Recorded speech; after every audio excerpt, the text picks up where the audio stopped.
fighting amongst each other. I'm not going over there. I'm not, like right now, people got a problem with me saying, I wouldn't boycott Target if there's some brothers and sisters who have some stuff in there. I'm just going to go to Target and buy everything from the brothers and sisters.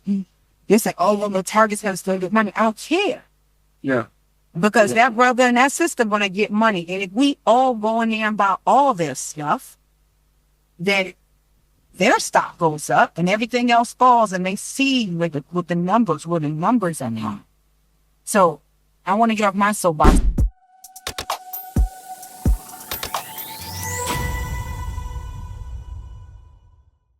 Let's talk. Philadelphia, start the revolution. Let's talk. Chicago, spread the revolution. Let's talk. New York, go and build the revolution. Let's talk.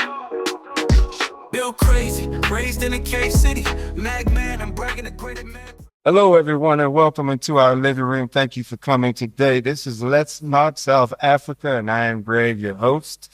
I have three special people with me today. I'm going to start to my right, Ms. Kunzile. Introduce yourself, you. Hi, world. My name is Fumzile Sokulubates. As you get from David. All right, and next to her is Mr. Gates, smiling away. Introduce yourself, sir. Thank you, Greg. I'm a novel quartet with Gates, born and raised in the city of Cleveland, and here in South Africa, I'm going to serve a son, Houston, out of South Africa. All right, all right. To his right and to my left is Miss Songbird herself, Lenora. Hello. My name is Lenora. I'm Lenora Brock L. I am born in the United States here, Fire Island as well. And this is an amazing place. I've been really visiting long on this story. I love it. Welcome. We welcome you. And again, we welcome you, the audience. We're going to talk about mental health today. And I have some questions that were sent to me that I'm going to share with you guys, and we're going to talk about it. Because we're doing what you do around your dinner table. We do it here. All right. So the first question is, what are some of the most pressing mental health challenges faced by society, especially in underserved communities today? So for me, I would say conformity. People are trying to conform to the pattern of the world. You know, if you read Romans 12:2, it says you mustn't conform to the pattern of the world, but be renewed. You know, so when you are renewed, renew your mind. Yeah, I would agree with that. I would say basically some of the factors, which is really the mental health issues. You see that with TikTok, Instagram, so something that they're not really sure thing that you are without hands from, it kind of trees its own mix of it.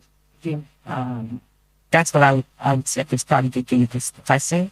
Yeah, I love what you said about emulating other images and other people, so we don't know who we are. You think that's a contribution to the whole mental health crisis, identity crisis? I think the whole, I say them all the time. I'm like, all of it is identity. Yeah. In this identity crisis, people are not accepting who they are. And the moment you don't accept who you are, and you start conforming to what the society tells who you are, then you start living some mental breakdown and all sorts of issues that's loading your head that you not be facing those pressures of identity, of trying to conform and be seen that, oh, I also can do this, like, whatever. It's like pouring it down. So if you think about it, especially in the States, and I think that it's coming here to South Africa as well. I think South Africa is there's a lot of westernized culture that has seeds here as well. In the States, there are people who literally identify as cats, right? Or identify as, they're trying to, and it really sounds funny, but it's a real thing. And I think it's kind of an overwhelming view of the microplastic problem. People know they are at the base, and then it just kind of spins out. Where now I can be anything. I watched this video the other day. This man is walking across the street with a fake turtle thing on his back, slowing up traffic because he was a turtle. And you hear people saying, "What is this man doing?" No, a turtle.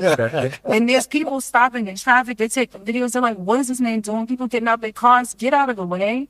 But it's just people wanting to attach themselves to something in an attempt to live and just be seen. Because I'm a human being, but if I act like a turtle, people don't pay attention to me. I could say, you know, being a person that's, I'm an artist of passion. I know also having voice to you, you know, feeling the shoes. That character, you never thinking all these stuff. Never wanted to be like everybody. Was on Ritalin, he's on the same level, TV there. But societies, they're unique because to me, they're like values that you gotta have a key to or you don't.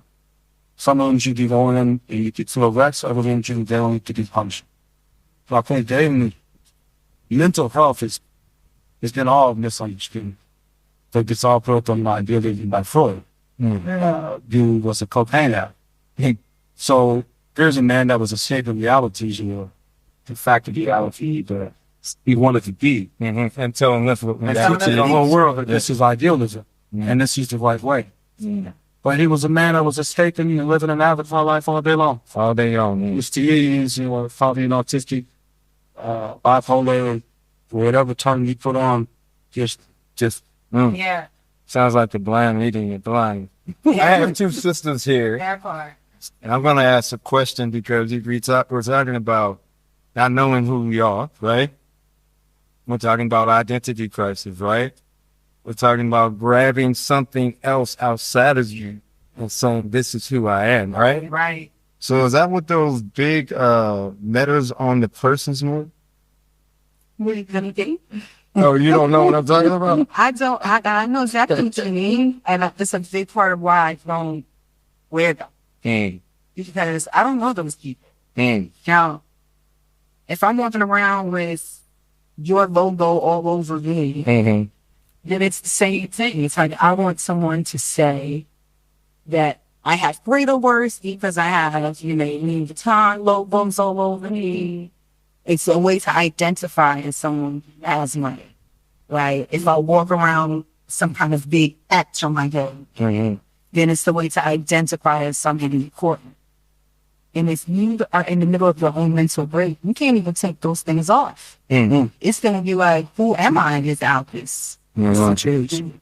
And you were mentioning it earlier when you were also pitching. It's really a matter of, you know, you have to be able to recognize that it's not just mental health on that.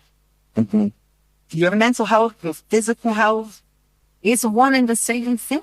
You have to tune yourself up. Ask yourself a question. If you see a big old something growing on your face one morning you wake up, you're going to examine yourself. You're going to go to the doctor. You're going to say, okay, something's not right here. That shouldn't be that.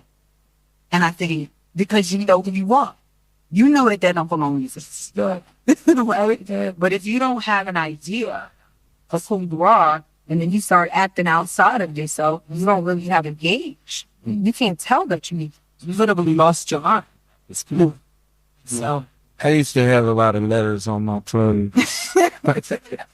I did. I have to admit, and a couple businesses got rich because of you. But then I became my authentic self, and I started looking inside at myself. To your point, I'm looking at me. I'm looking at the man in the mirror. And that's where I believe mental health starts. Examining yourself, yes, but also discovering yourself. Because there are things in us that we need to unearth and give to this world. yeah. That's my soapbox, man. I'm really big about it. Well, I would say something like to discover yourself means if you gotta be doing it, stab after for you. Being on your and that's a scary process because you're spiritual. Having physical reflection a non-known fabric material world. So you'll find people who are trying to fit in to be like the cliche to Joneses. Yeah. But the Joneses aren't even a people because that's the whole economy get this up. But people do have the name Jones. Mm-hmm. But there's different Jones. And they have different life practices and behaviors and norms and traditions and folklores. But if we're looking at the people, because America is weird. America is built on an idealism of great, an idealism and realities of theft of people, theft of the people who habitated the parts of land, and stolen identities of culture and practices, etc., and formulated through religion and through material growth. That this is an identity now that is supposedly making America great. It was a term that was coined by none other than Trump. He was a born criminal. Okay? His father was a criminal. So they were land thieves. And of course, they're behind the concept now of the answer to South Africa of this agenda to promote theft of the land of people who are actually the byproduct of stealing the land from the people who own the land. So the identity things. So anything coming out of America teaching an idealism of what's sound and whole based on mental health. So the first part of mental health is to be real with the fact of what form of mental status that you call health or non-health. America is not in position. You talk about from a spirit point of view, you are schizophrenic as a country, as a culture, as a religious body. And everybody want to be American. No, it's been a challenge. So I had a conversation recently because I'm American, right? And as an American woman, born and raised amongst melanated people who have a culture that we literally created, right? We created our culture, really it grew and literally that spawned the globe, right? Melanated, like what we consider quote unquote African American, right? We created a culture. We created a way of being, a language, a dance, a whole style. That the whole world follows. The entire world has adopted, right? And America itself is a melting pot of people from all over the world. There's probably not a person, there's probably not a country that's not represented by at least 1 to 10 people getting out. So when I say I want to challenge you, I don't just look at America as five founders who were clearly, Seminole and They were colonized. they colonizers. I don't look at America from that perspective because then I think it takes away from those of us who have made it what it is. Those of us who are born and raised there, who created culture and family and so much there. I don't want to just give America to the colonizer. It wasn't theirs to begin with. So, and not every melanated person that is in America was brought there, right, as a slave. So I definitely want to give respect to, well, quote unquote, black people, the indigenous people who were there for colonization and who had a way of being and thought and speaking, who had a spiritual base, right? And they were co-opted. And the funny thing is, and I've had this conversation even with white Americans, and they'll tell me, you don't have a culture. I met a white American who told me the only reason he has a culture is because he married a Hispanic woman. He said, I've gained her culture. I see how she is with her family, and I love that. Because we intrinsically, we bring that to the table. I think the mental health crisis that's happening amongst black people in America, and I think it's spawned away crisis in the world, is that we forget who we are and were intrinsically, spiritually, our connection, and then we start trying to be what they want us to be, and when we're doing things like, whether it's trying to lighten your skin because you feel like something's wrong with your complexion, or you are trying to, now listen. Sisters, we can wear all kind of hair, all kind of color. We could do that. Why? Because everything comes from us. That's just my thing.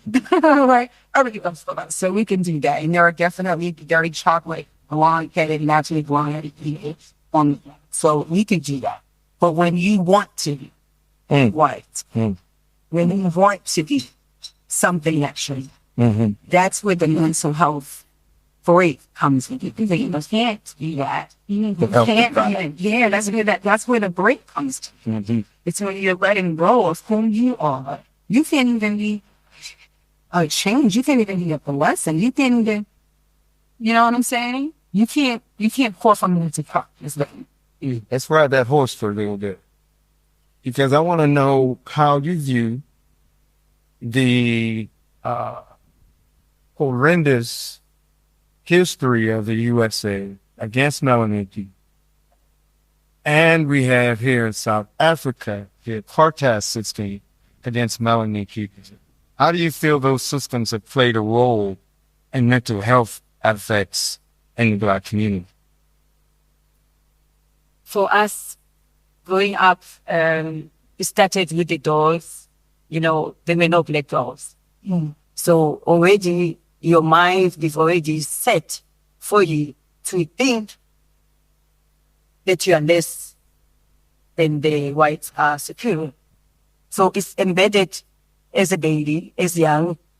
So they make sure that everything that they do, the colonizers, then take out any tradition that you have, and you place it with the colonizers' idea.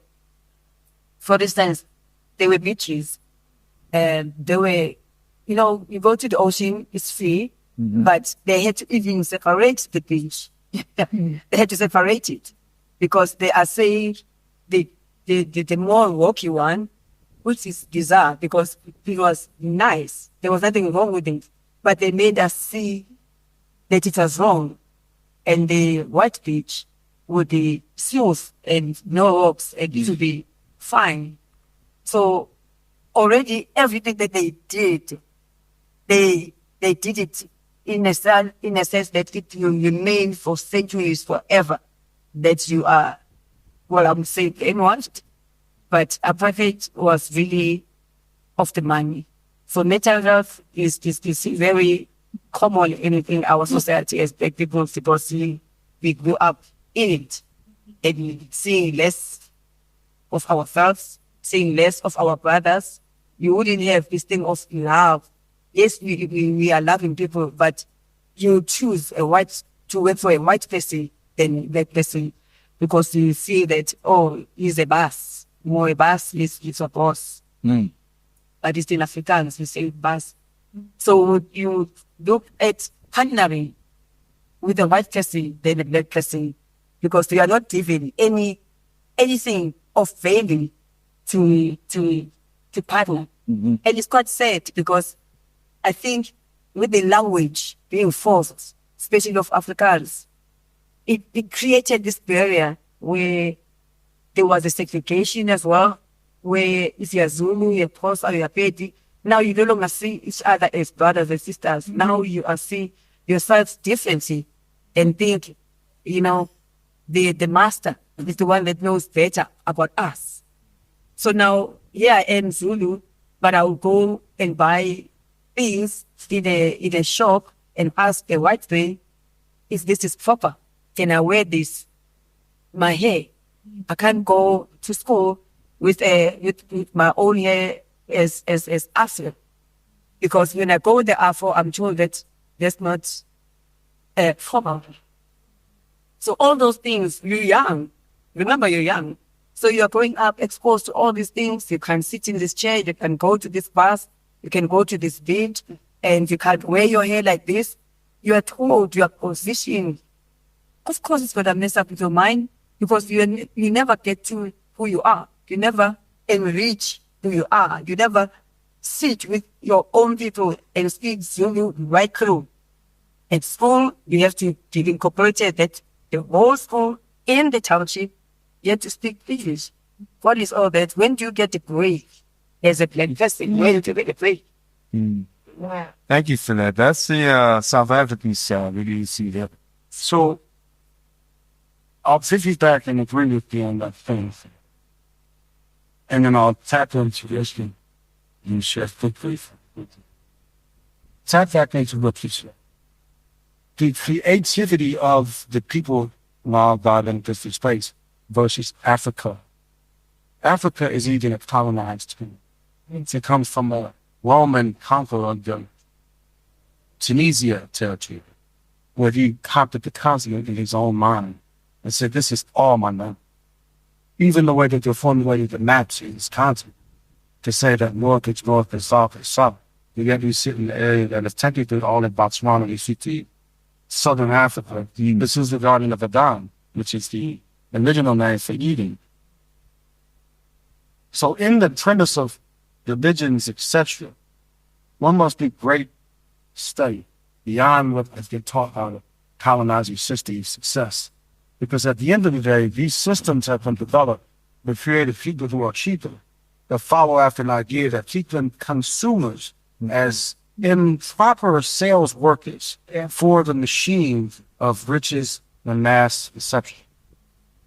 Here we are on the continent, and every mass mineral on the soil above and beneath is us, but yet we still go to the white man for approval and get paper money to do business and commerce in a system that degrades us, but in order to fit in, you must dress the way he dresses or she dresses. We must talk in English the way they lift their noses and talk in their terms. We must walk and say, I am a businessman and work in the hours of system as they say work. So this whole deception now, for whatever universal spiritual reason that occurred, has created an absolute dummy. He fits into the assimilation now.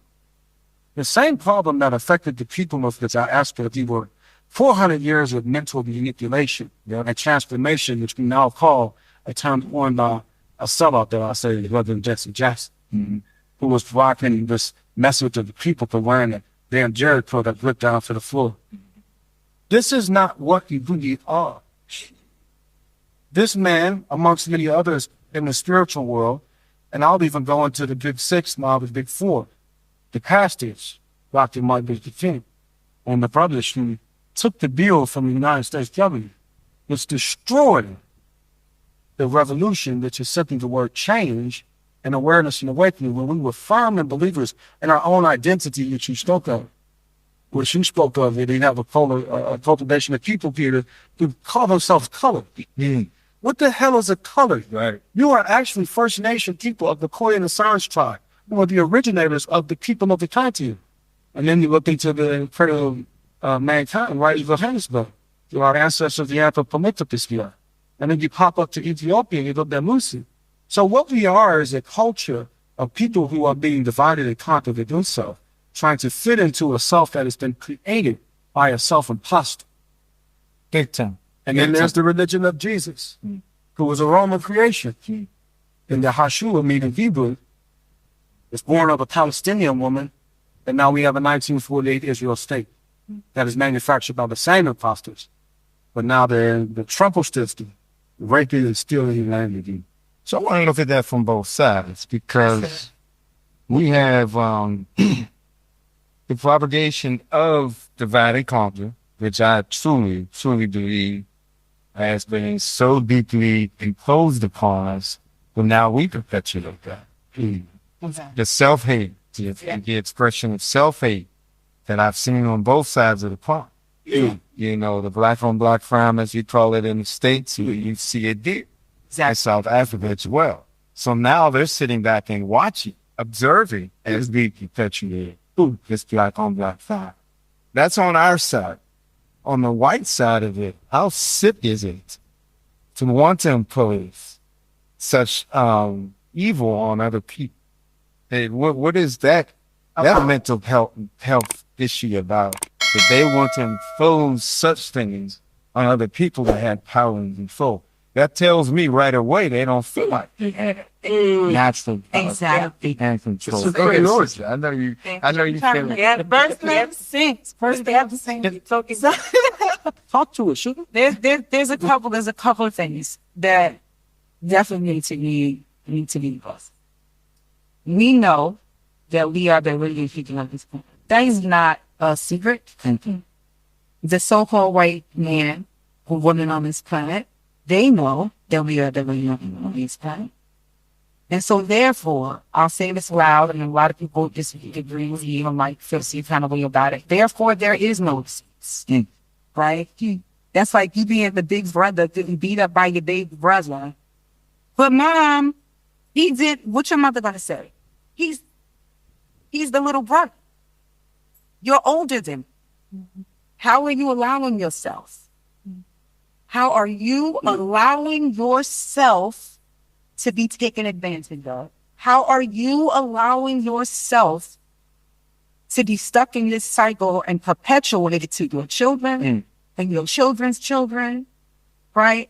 So the mental health crises, and so let's go back to this book, because I am in Christ. Yeshua the Christ is the Messiah.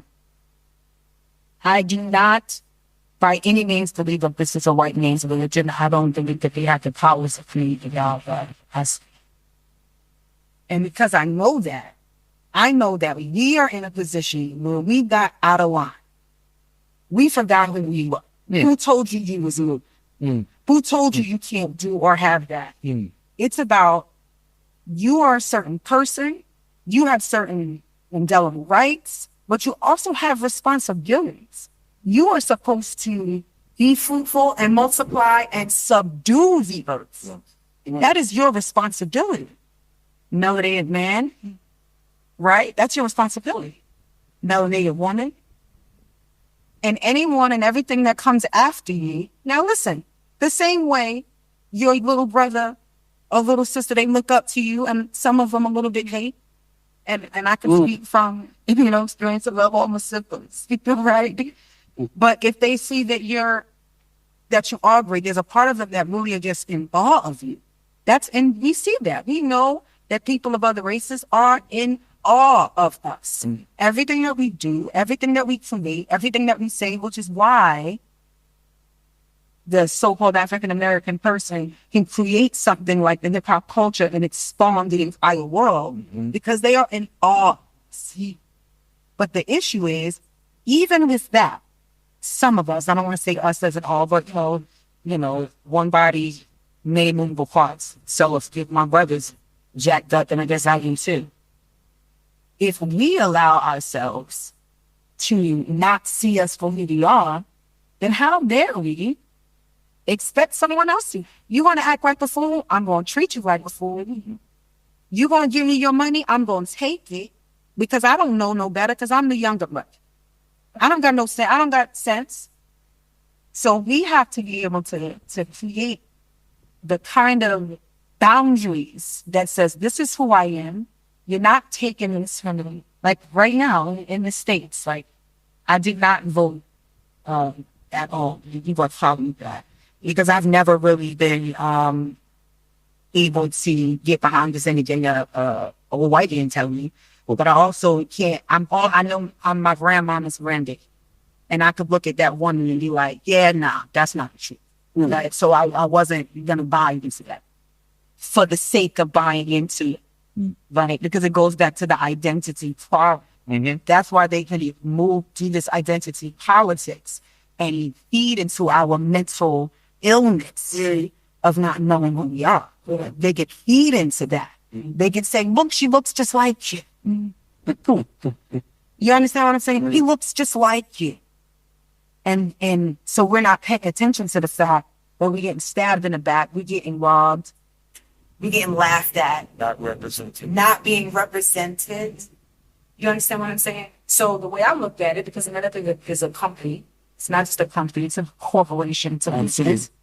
It is our responsibility to understand the business and understand the game. Yeah. Right? White people don't have no problem doing business with anybody who's going to get them. Right? Because they don't even care. Because they know it's going to put them in a position of power. And then they can take from the position of power, they can strengthen whatever community they want they want to strengthen, which is with their own. Absolutely. But if we are not knowing who we are, we fighting amongst each other. I'm not going over there. I'm not, like right now, people got a problem with me saying, I wouldn't boycott Target if there's some brothers and sisters who have some stuff in there. I'm just going to go to Target and buy everything from the brothers and sisters. It's like, oh, well, the Target's have to get money. I don't care. Yeah. Because that brother and that sister going to get money. And if we all go in there and buy all their stuff, then their stock goes up and everything else falls, and they see with the numbers, where the numbers are now. So I want to get off my soapbox, but I want to say that we have to be empowered. And that's how we fix our own mental illness. That's how you fix your own physical illness. You want to just go to the doctor says, I'll give you a bunch of pills. Pills is killing you. But if you just go home and drink some water and fast, right? And drink some tea, empower yourself to heal yourself. Physically, mentally, emotionally. It's not easy, but it's necessary. Right? It's necessary. And if we do, just look at the word and go back to what you're saying and not go into what the colonizers have told us about God, because they didn't know him enough to tell us about him. But if you just look at the word of God, you'll see that everything they did was a lie. Everything they told us about ourselves is a lie. And that the truth of ourselves is so much greater, so much bigger. It heals the illness, opens our eyes, strengthens our feet.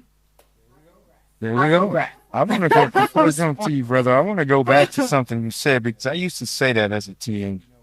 You know, get on the bus and, you know, they're going to communities, black, white, Jewish, all those communities.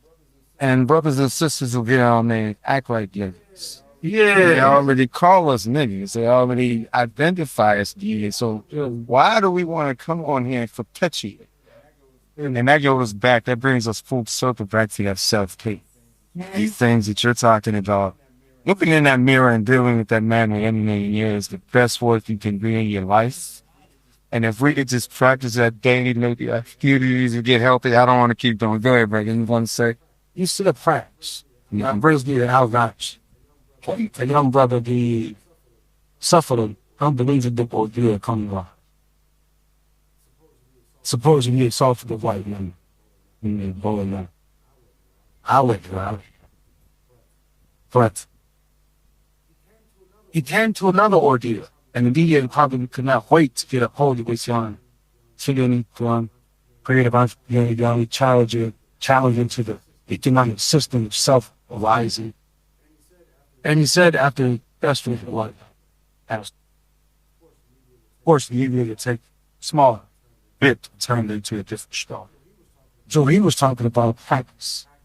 Practice. The rest of that was practice. I'm dealing with it after my best friend. I need help. I'm broken. They spun it. Yeah. To make a mockery. Yeah. Which now ties into my next point. Coming from ordeals of my journey of abuse.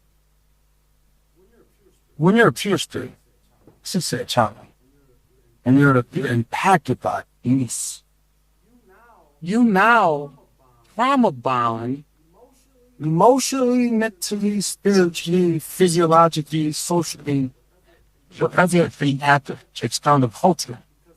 Because the endorphins now that have been forced into your being are thriving to eat their fun. So now there's a marriage here. So I'm going back to the head of the trauma. So we go to the trauma master for the dissolve to our trauma state, which is a offspring of the trauma system manufactured by the rapists. So in the culture of Black America, which is not even in America, it is a lost child in son and daughter form that is brought up over 400 plus years that has never made it that home for the sin. The Bible in the book of Genesis talks about God created man in the image. But then there's another piece of the Genesis 2:7 that talks about I formed you out of the dust of the ground. I don't know no white man. I know brown shit. I didn't even know it has red clay. Yeah. It has sand, which is blonde or bronze. But Creator made us out of the image of Creator. If you look at yourself to want to know who you are, you come out of the adjustment of the ground. And the only thing that is living in us is gray. Well, we are made in the image. And Yeshua was never a white man. The long, skinny hair and the pointy nose. It is not our history. So we look for identities and things that make us feel good as an addict to the drug from the trauma. America is a drug. And everybody's sucking on the pipe and getting high. American culture is absolute drug. It's sickness, man. Absolute drug. You know what? You two referred to that book. If we read it properly, we would see. Well, you know that book that, so the one big thing with that is, and I'm gonna watch this culture, okay, Ethiopia was about as close to the origin books as it is. It ain't 66. And it wasn't no King Jiminy that was doing it. He was a rapist of his own mama and he never all kind of nonsense. So you get out of the King Daniels is not of our people. He wasn't even around to know our people. He didn't know nothing about our ancestors. So when you look at that book from, well, I get it, our children, you know, because he's talking about Shin and the Japheth, 12 tribes of Judah. But there's a much deeper history that goes into Samaria, Babylon, even before. So we weren't always, you know, there's just languages exposed that have been swept and kept quiet. And it's important to recognize that, you know, the Bible is very, you know, specific.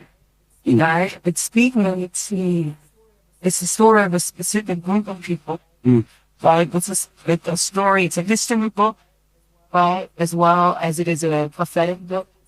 So it's telling you about, like you mentioned, these 12 tribes. It's even before that, the generations of, you know, Adam and Eve and you know, what happened to the point where we're at now with 12 tribes and you forward.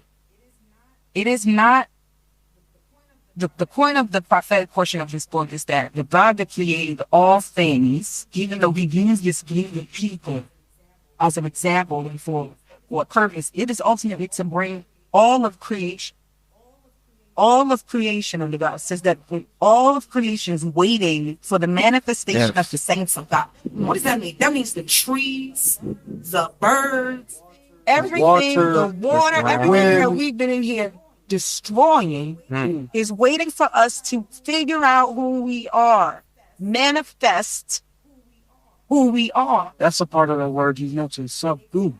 Exactly. What does it mean to subdue? Faith, control, authority, dominion. all of it. Dominion. I understand. And I want to go back to that book because I want to share something. Even in 66. Yes. In Revelation, John, who wrote that book, he got a vision. He wrote that book. And he said he saw that sheep. How did he define him? People, bronze. Eyes of fire. Face too. Hair was, I do like, that ain't white hair. So now, can I ask Where is question? it grow to all the funeral? Right. Well, let me ask you a question. Okay. Knowing that, should we be looking at the white man like, see, it's your fault? No. Right? Because it doesn't look like that's not you. You shouldn't be in charge. Or should we just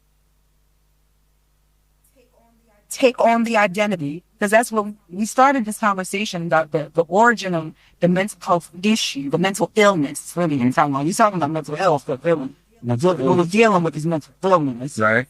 Is an identity fight. It's a lack of understanding who we are, right? Everything in that book talks about, okay, you're made in this image. At the end of the day, we're going to need you to see yourself as this image. The whole thing in between is us not seeing that. We're acting like this person. We're acting like we're serving this God and that God. We're acting like children. Now, today in 2025, people want to be cats. So everybody, the time that God has created us, and the time that He will bring us back to ourselves, we are in mental illness, this identity crisis, right? So even even though, because mind you, like I said, he says until the end they're going to continue deceiving and being deceived. So even though the white people seem to be winning, or the white men seem to be, they're also being deceived. Absolutely. You understand? They're in the middle of their own mental illness and deception. Look at what's happening with their children. Their children are filled with shame and guilt. You understand what I'm saying? Their children are ready to give over everything and say, I'm sorry for my parents. I didn't do this. You know what that does to you? To hear that. Because here now comes in the spirit, Sean. Yeah. Hatred is a vile entity that is beyond understanding. Yes. It has many, many faces. Creator never said what color it needed to say we're creating an image. Now, of course, on the soil, we got to show. But to hate my own, because the white man comes from us. He's our offspring. He's in our lineage. Doing our, so he's been set pretty much to put us in check for something that we did not do. Just the manifestation of our identity crisis. And the justice that God is saying, I will correct you in a lot of action. So when I see this and hear these children now killing themselves, Yes. as fathers, as mothers, does it matter the skin color of the child that is in hurt and suffering? Or are we going to flee to the necessity of that fight? There is a community here that is well to do. And probably 75% of it is right. They interviewed you to come in to talk to your teens because in that community, which is well known, then use your hands go green. Teen suicide rates skyrocketing. And that you, so they have their issues as well. But we're coming full circle, back to the melanin version of mental health. I'm wondering why, when we become an artist, we now have a stage name, not our own real name. What does that represent? So I have T. Diddy, but that ain't good enough. I gotta go to something else. Why can't I just embrace Sean Combs? Boo. Prince. Why do I need Prince? And not my own name? You don't know that's supposed to be spoke to me. No. It was part of him, it was calling me. It's not like I'm calling you. Okay. What do you think?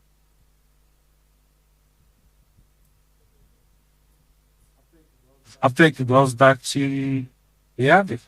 Going back to, I'm not going to say the elephant, I'm not going to say American, I'm going to say the niggins. See, the creation of the manifesto of nigger has always been degradation, self-destruction. Time that machines all people into change. Even to the fundamental change now, some of us still don't call us if you live. Even whites call themselves nigger. Nigger. It's a scare. On an open wound of a prophet. When the people who don't even know how to use their voice, they have no idea what a mouth is supposed to sound. We were always spirit before physical. You're sound before action. When you sing, if I put your voice to thousands of frequencies of sound, that sound like the collapse the wall in this building. It will build something. Or create an energy that can kill disease. Yeah. So we, as a being, have lost our sound as praise. Because we were created to praise all day long. See, people are looking for an invisible heaven now, and they have failed to realize that their existence by presence, sound, that should be lifting up the presence of the great I am. So now we are looking for an I am is in something outside. No, that heaven is an escape. That's not a reality. It's not. Yeah, that's an escape. It's a form of escapism. And you know what you just said? It reminded me of the late Princess Mukoko. Her era, I would say, it ended the era of storytelling, real storytelling. Now you just, pick up something, but then you say you're storytelling. Storytelling is about going back. There has to be a sound that you keep touching, a harp that you mentioned, from going to get water early in the morning, from going to the field to plow, from going to sit the kids and wake them up with courage and tell them the stories of their forefathers and forefathers. It's no longer done like that anymore. It's no longer promoted. And we are to blame. We are to blame because we listened to a white man who said that's outdated. So we keep going forward with nothing and we impart nothing. And no wonder there is mental health because we run on empty. You can't pour on an empty cup. My sister said, and the idea's been hijacked. Like, listen to what you're saying. That's so beautiful. First thing that popped into my head was like old Negro spirits. And mistakes In the morning about the way that they communicated with each other, the way that they showed that the enemy was here, the way that they protected each other, was through sound and Send messages to one another. and their messages to all. And so now that's how we got the music, the movies, the everything. Country. Yeah. And even with hip hop music in the beginning, I remember we were singing, this is what the problem is. There's roaches in a subliminal bowl. This is some Scotland. This is when my mom is waking up. I'm seeing this. We're sharing these messages amongst each other. And now it's been hijacked. Yeah. And then we end up with, sexy red. Right? So then the story changes. You're still utilizing the same tool because what you're saying is effective. Music, words, sounds, and it moves people. But they're able to move us in a different direction. They're able to move us to mental illness instead of health. Exactly. Because we're following the beat, kind of like, what is it? The Pied Piper, the one who's with the kids. The Pied Yeah, Piper. the Pied Piper. Yes. Yeah. And you remember, R. Kelly used to sing that Yes, I do. and say that he was the Pied Piper. Yes. And when you think about what he was doing with the kids, and the Pied Piper used to play the music and They're get all all followed. the kids to follow him out of the Out of the safe comfort and the space. safety Comfort and safety. of their community and their family, Where they bring can them be out to where protected. they can now be ravished by this monster. Yeah, and it's vulnerable because there's no protection. The moment you come out of your stature, Yes. your child, Yeah. you're not going to be protected. Yeah. You're going to embrace something that you're not. I love Exactly. Because now you're looking for something. And as you were saying earlier, what happens even with trauma is that you tend to attach yourself. What is that mental illness where you basically fall in love with your captor? There's a term for that. That's what I was talking about. We get you. Yeah, I get it too. Yeah. It's a frustrating concept. Yeah. It's very We're basically it's almost like you need your Yes. It's like the house nigga. Yeah. Oh, What's his name? How did you say it back in the day? Are we sick? Are we sick? Right. Yeah. We said. Are we sick, master? And that's a perfect because that's really a completely getting over your identity. Yeah. Yeah. Then you don't see anything of yourself. Because take it for instance, how can we see? You're not sick. How can we see? You know what that makes me think of? Praise God. It made me think of the scripture where the man is crazy, running around naked and wrapped with his clothes off, he's running around and Eating grass. no, not Nebuchadnezzar. I'm talking about in the time of Jesus, where he was running around by the tombs and he's naked, he's out of his mind. Do they say to me? Yeah, they don't say his name. They say that there's this They were explained, yeah. but then he comes across Christ. Who's Christ? It's the truth. Comes across your way The word, the truth, right? And the next time you see this man, he's sitting by the feet of the truth in his complete right mind. Yes, right. Yes. And so that's the difference. Like, you don't know who you are. You running around here naked in the daggone cemetery, trying to figure something out.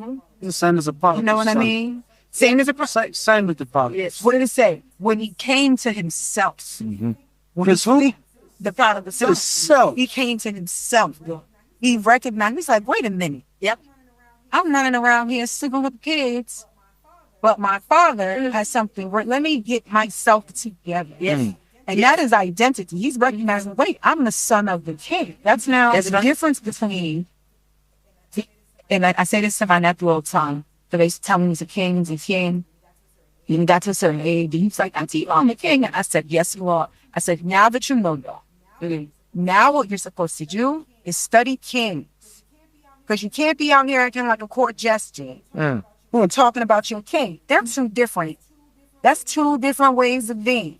So you can't be a king out here acting like a joke. That's right. You understand? Yeah. So I'm loving the concept of basically what we're saying is we have to get back to the things that work. The roots, right? The storytelling, the old member of gospels, those things that we pass along and pass down. Now our parents are working so much, they don't have time to pass down and pass you on to the baby son. Right? So is it true that it takes a village to raise a child? Oh, definitely thousands. I can vouch to that. Growing up in a family where I would not know who is my sister, who's my brother, because we are all one age. My mother and her sister and her brother, we look up to them as parents. My neighbor, I would go to my neighbor and sleep there or eat there, and there won't be anything of, hey, Wena, go home. You are not supposed to be here. Or, you are not invited, please go home. You know, so it takes a village to raise a child, because that's where the words and the word is. Because a village works together. A village takes care of each other. We have lost that. Then when the white man came, it found it and it divided it. And then it started asking you, this is not your sister, that's your cousin. They were no cousins. We were all brother and sister. Now I know my cousin, but that's not your cousin, that's your brother. So I always say to my kids and my cousins and my nieces and nephews, guys, you are not nephews, you are sister and brother. Because the moment you embrace something that you're not, you're gonna become it. Now you have a problem with living or thinking, because you've already adapted and assimilated something that you're not. And it's easy to separate yourself from someone else's pain. Yes. When they're not. Yes. You're your sister. It's funny to say that my parents, my father's parents, my grandparents, they had 16 kids overall in the same house. And so as, you know, their kids began to have kids, at some point in time, as I can remember, it feels like all of their children at some point in time lived in Granny's house. You all called this mom, it's going mom's house. Yeah. We literally just sold it last year. She house and that was her house all the stuff. What was crazy is it felt like cousins. I'm so close to a lot of my cousins. One of my cousins, my mother took her in, she's like my sister. And we had so many of us. We all went to the same junior high school. We all went to, that's what I was saying where, when I was in high school, I didn't need to be here. I didn't need somebody to feed my friend. I'm like, I got a bunch of sisters, a bunch of cousins. Don't play with me because they be willing to roll with me here if y'all act crazy. So just knowing where you're from, knowing that you have a village, and that you're not this outline. Because when you think that you're an outlier, even right now, everybody I got 2 million friends on Instagram and we got nobody. Right. In real life. No real life. Exactly. And so now some strange person in an avatar. Did you hear about the young boy? I'm not supposed to have heard about this. He basically fell in love with an AI bot because she was conversing back and forth, and it was very real life. And ultimately became heartbroken and he ended up killing himself. She was like, yeah, I want to be within society, can't do it. And when he starts talking about suicide, she starts coaxing him. The mother ended up going to try to sue the company and all sort of stuff. But with that village is, it's him feeling like an out, like not having a village. And, just kind of like, if you can attach so much, or even people who attach and fall in love online and get, what's the catfish? How you been you've been in a relationship for 3 years. You've never seen this person. You've been in a relationship with this person online for 3 years and y'all don't get a video chat. I'm confused. So that's just someone trying to be down. They trying to connect. And this lack of community, this lack of village, this lack of, because the village teaches you what. Yeah, the village is going to give you an identity. You're going to know, the village tells you, okay, even if that's auntie, that auntie has the same authority as mommy, so you better watch it. And I love what you just said, that auntie, because when you know that you belong somewhere, it makes a huge difference. It makes a huge difference in your life. You go out, but you're coming back to your community, to your village, to a place of safety where you belong, where people take pride at each other. Oh, you're doing that. Oh, tell us about your day. Now you're on your own. You've adapted to things that you're not. Then the mental issues start. Okay, so let's you gotta be both sides of the coin. Gotta be honest. Because your family can create the mental illness participate in issues in there as well. Someone once said that your family is basically, but it's the one that kind of teaches you all the things. One, what not to do, but so that you can handle the world. You want to deal with all kind of traumas in your family as well. And as I'm sure in South African culture as well, and in African American culture, a lot of the trauma does happen because you're dealing with a bunch of traumatized people, especially things like pedophilia, which is rampant in our communities. But there's already mental illness. That's exactly, it comes from them. So it comes from that division. Yeah. Because remember, what we are speaking about is mental health. So we can take the village. We understand that. Yeah, that's true. Yes. The reason why now there's issues in the families is because the village is no longer broken. Yeah. Well, it is made up of broken people who haven't sat down as a village to say that let's give advice. Let's start knowing where we come from and what.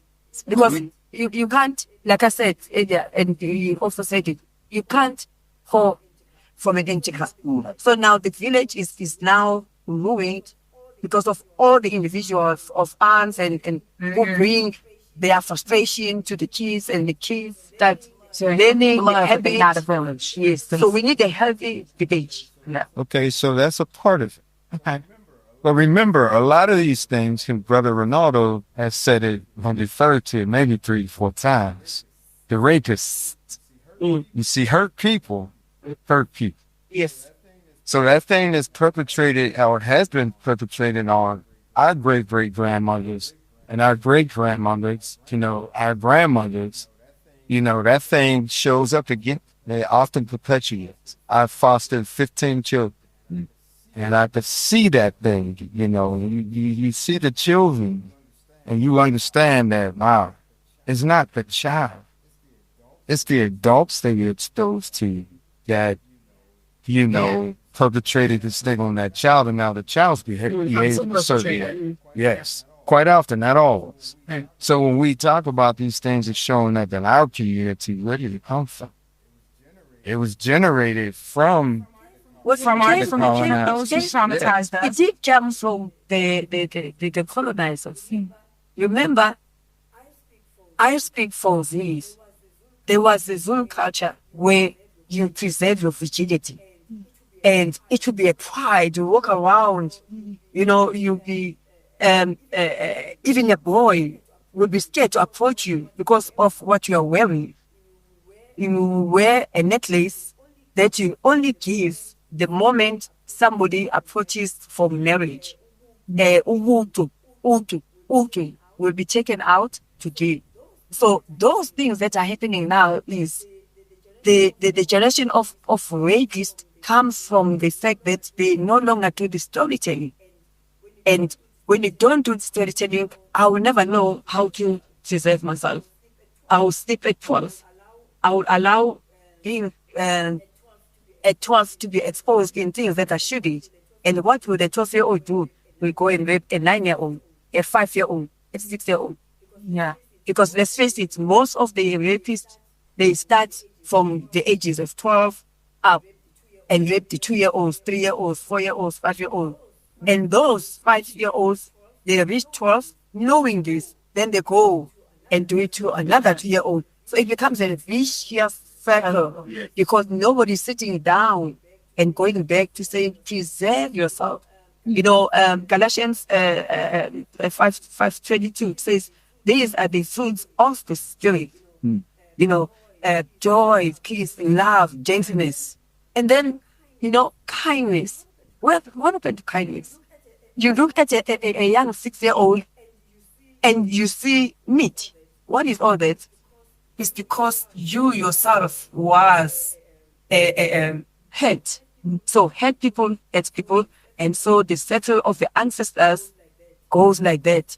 Because back in the day, especially when the grandparents used to sit in the fire with all the village people and start telling the stories of how we need to look after each other, how we need to dress up, how we need to preserve our bodies, how we need to take pride.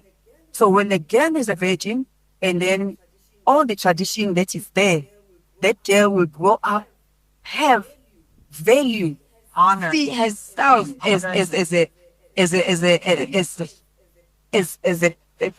how should I say, as a princess, you know, as a princess that you value, you know, that you can't touch because I'm a virgin and I have this necklace. And so with all the sides of the society, everything goes, there's no smoke without fire.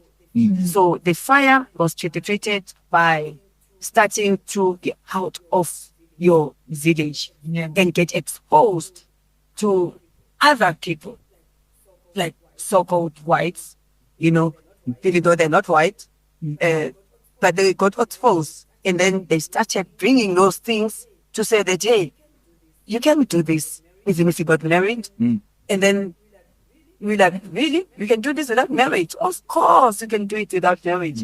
It doesn't matter. That's a servant mentality. You know? Let's bring it back home, man. We want to bring it back home. So we want to lead today with the call of action. First and foremost, if you understand colors, you cannot have blue without black. You cannot have red without black. Every color comes out of it. That's right. So we understand. Yes. We are the original. Yes. Okay. All right. So when we look at the issue of mental health, I think we've arrived at a base in terms of where it begins. And that's the loss of a sense of self. Yes. And we need to get back to that individual work as well as a community work. Looking at that man in the mirror, looking at that woman in the mirror and dealing with her, you know, getting in touch with her truth. Because it is truth that sets us free. And if you're chasing something that's outside of who you are, that's false. Right? So you're creating a false identity. I love my sisters. I love them. Everyone hear me? I love them. With those eyelashes.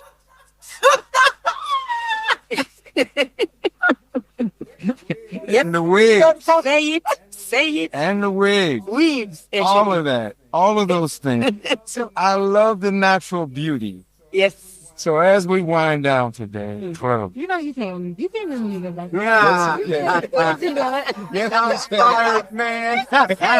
So I want to make it home today. I want to make it home today. It's identity. Yes, it is. It's identity. Issue. My kids are going back to my kids because I had a good upbringing where I had to learn my culture. So those eyelashes were not there. Those Yeah. leaves Yeah. were not there. And drawing your My lashes. grandmother taught us that you must never lose who you are. A person will love you for who you are, not what the society tells you she looks like. So don't ever name your child with an English name. Well, we didn't get that. Don't do that. Oh, shit. Don't also wear wigs We went from cool because it will to it will be an abomination of who you are. Because my grandmother died in the Netherlands. Oh my goodness. My dad named us with one name. All of us are in one name. So I had to name my kids with one name. And so they are aware that they'll never have English names for their kids because it makes no sense to start and start adopting who you're not. So I was brought up to not adopt who I'm not. So my hair It is what it is. is what it is. All right, we're going to close this show today. I thank you all for being here and for this interesting discussion. We didn't touch it all. No. We didn't touch it all. Just scraped a little skin on it. This some real ass right here. There's still some ass. But I think we hit the core. Yeah. Your self-identity, understanding of self. And so maybe we'll pick this up again. I look forward. Maybe we'll pick this up again because it's very important. Yes. I thank you for your contribution. I thank you, brother, for your contribution. Sister, I thank you for your contribution. We are Let's Talk South Africa, and thank you for being with us around the living room today. We'll see you next time. Let's talk. Philadelphia, start the revolution. Let's talk. Chicago, spread the revolution. Let's talk. New York, go and build the revolution. Let's talk. Bill crazy, raised in a cave city. Magman, I'm bragging a great man.